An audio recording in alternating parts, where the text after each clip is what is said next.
하나님의 말씀입니다. 하나님 말씀 창세기 32장 1절로 12절입니다. 창세기 32장 1절. 야곱이 길을 가는데 하나님의 사자들이 그를 만난지라. 야곱이 그들을 볼 때에 이르기를 이는 하나님의 군대라 하고 그 땅 이름을 마하나임이라 하였더라. 3절. 야곱이 세일 땅 에돔 들에 있는 형 에서에게로 자기보다 앞서 사자들을 보내며 그들에게 명령하여 이르되 너희는 내 주 에서에게 이같이 말하라.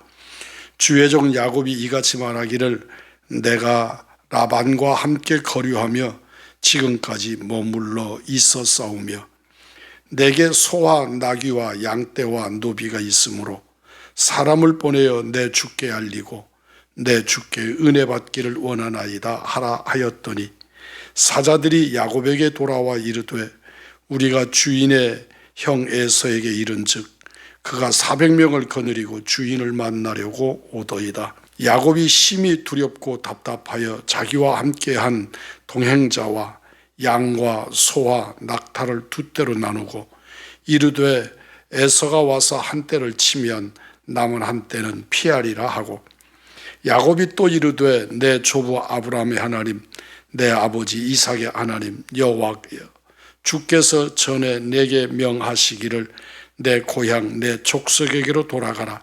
내가 내게 은혜를 베풀리라 하셨나이다. 나는 주께서 주의 종에게 베푸신 모든 은총과 모든 진실하심을 조금도 감당할 수 없사오나 내가 지팡이만 가지고 이 요단을 건넜더니 지금은 두 때나 이루었나이다. 내가 주께 간구하오니 내 형의 손에서 에서의 손에서 나를 건져내시옵소서. 내가 그를 두려워하면 그가 와서 나와 내 처자들을 칠까 겁이 나기 때문이니이다. 주께서 말씀하시기를 내가 반드시 내게 은혜를 베풀어 내 씨로 바다에 셀 수 없는 모래와 같이 많게 하리라 하셨나이다. 아멘. 라반과 헤어진 야곱이 길을 떠납니다. 그가 길을 가는 중에 하나님의 군대가 자기와 함께하고 있는 것을 발견했습니다. 하나님은 우리를 홀로 두지 않습니다. 다만 내가 하나님의 군대가 나와 함께하고 있음을 알지 못할 뿐입니다.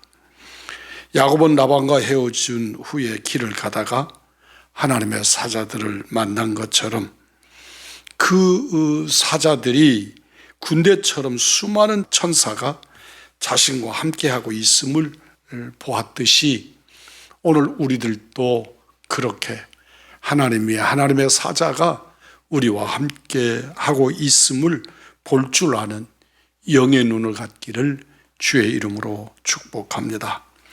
야곱은 그곳을 하나님의 군대가 머무르는 두 진영 곧 마하나임이라고 부릅니다.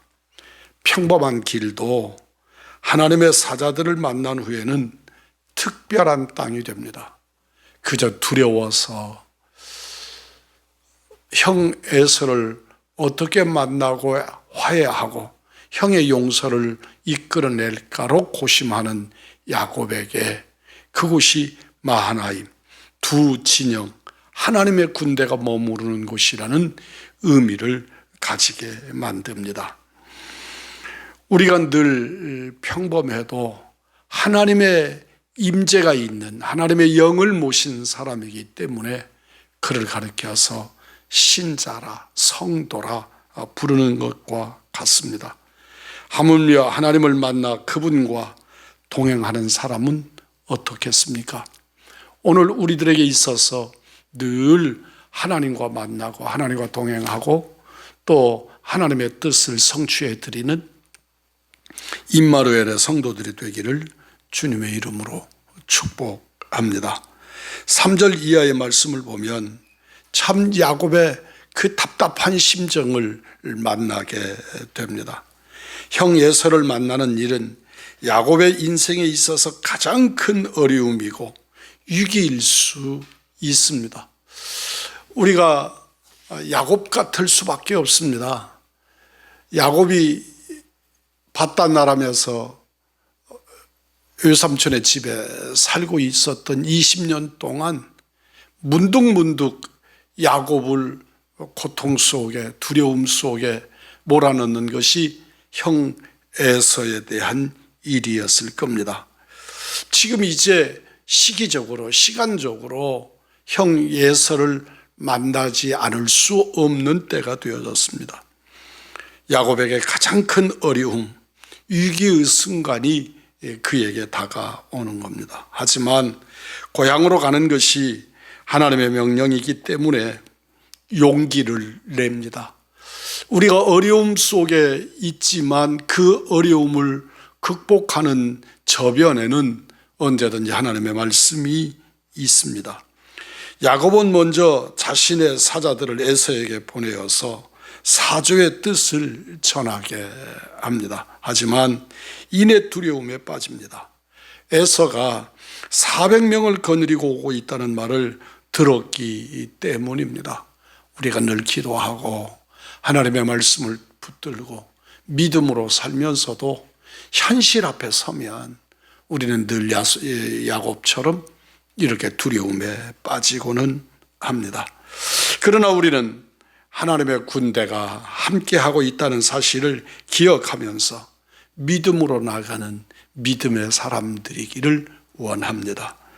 9절 이하의 말씀을 보면 야곱의 기도가 자세하게 실리는데 그 야곱의 기도가 얼마나 믿음 있는 기도인지 오늘 발견할 수 있게 되기를 원합니다. 야곱은 하나님께 나아가서 하나님의 명령과 약속 때문에 고향으로 돌아왔음을 고백합니다. 그동안 받은 풍성한 은총을 헤아려 보며 지팡이 하나로 시작해서 두 떼의 가축을 거느리는 거부가 되게 하신 하나님을 찬양합니다. 지팡이 하나를 들고 미디안을 떠나서 이스라엘의 목자로 들어가는 모세의 모습을 보는 듯 합니다. 이제 하나님의 도우심을 절박하게 간구합니다. 자신이 의지할 이는 약속을 주신 하나님밖에 없기 때문이지요. 우리가 어려움을 닥칩니다. 그 어려움 앞에 섰을 때 믿음 있는 사람과 믿음 없는 사람을 구별하는 방법은 그가 기도하는 사람이냐 하는 것이죠.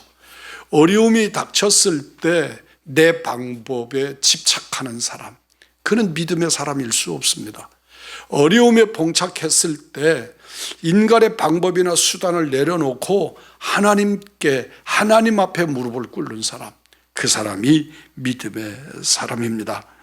약속의 말씀을 붙들기와 찬양과 간구, 이것은 야곱이 위기 상황에서 배운 믿음의 태도이고 그 믿음의 태도의 결론은 이 위급한 상황에서 방법이 아니라 믿음으로, 기도로 하나님 앞에 나가는 야곱의 모습을 보게 됩니다. 걸어가신 아버지 하나님, 두려움에 사로잡힐 때 반드시 우리에게 은혜를 베풀겠다고 약속하신 하나님의 말씀이 기억되기를 원합니다. 우리의 눈을 열어서 하나님의 군대를 보게 하시고 위기에서 우리를 건져주실 주님께 믿음으로 기도하며 나아가는 우리들이 되게 해 주옵소서. 코로나 바이러스 19로 인해서 우리 인류에, 그리고 대한민국에, 우리 의왕중앙교회와 사랑하는 이들에게 위기를 느끼게 하지만 하나님 존전에서 우리는 하나님의 군대와 함께하고 있는 하나님의 사람인 것을 잊지 말게 하시고, 연약할 때, 가장 연약할 때, 가장 위기의식이 가득할 때 하나님께 무릎을 꿇을 줄 아는 믿음의 사람, 기도의 사람들이 되게 해 주옵소서. 우리 구주 예수 그리스도의 이름 받들어 기도 올리옵나이다. 아멘.